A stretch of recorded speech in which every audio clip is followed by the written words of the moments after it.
ওই দিন সকালে মেয়েটি স্কুলে যায়। সকালে 11টা বেজে যাওয়ার পরেও যখন সন্তান বাসায় ফেরেনি, তখন মা চিন্তিত হয়ে পড়ে এবং মেয়ের খোঁজে বের হয়ে যায়। রাস্তায় কোথাও না পেয়ে মা সন্তানের খোঁজে স্কুলে চলে যায় এবং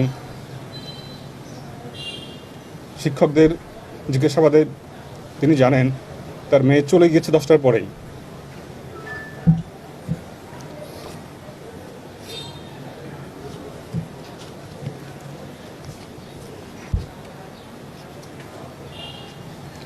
দুঃখিত। মা বাসায় ফেরত আসেন এবং দুপুর আনুমানিক 3:30টায়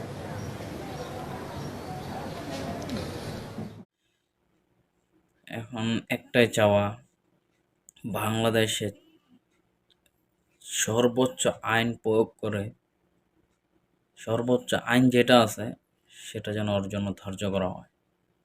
আর আপনাদের কাছে রিকোয়েস্ট, অনুরোধ, আপনারা আপনাদের মেয়েদেরকে, ছোট বড় সবাই, প্রতিটা নজরে নজরে রাখবেন। প্রতিটা সময়, প্রতিটা সেকেন্ড আপনারা নজরে নজরে রাখবেন।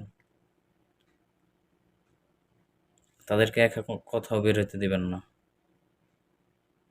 বাপ মার কাছে, ঘরে গার্ডিয়ান যারা আছেন, সবার কাছে এই অনুরোধটা। তাদের খেয়াল রাখুন, কোথায় যায়, কার সাথে যাইতাছে, কি করতে যাইতাছে, স্কুল, কলেজ বা প্রাইমারি স্কুল যেখানে যাক, আপনারা তাদের খোঁজ খবর রাখেন।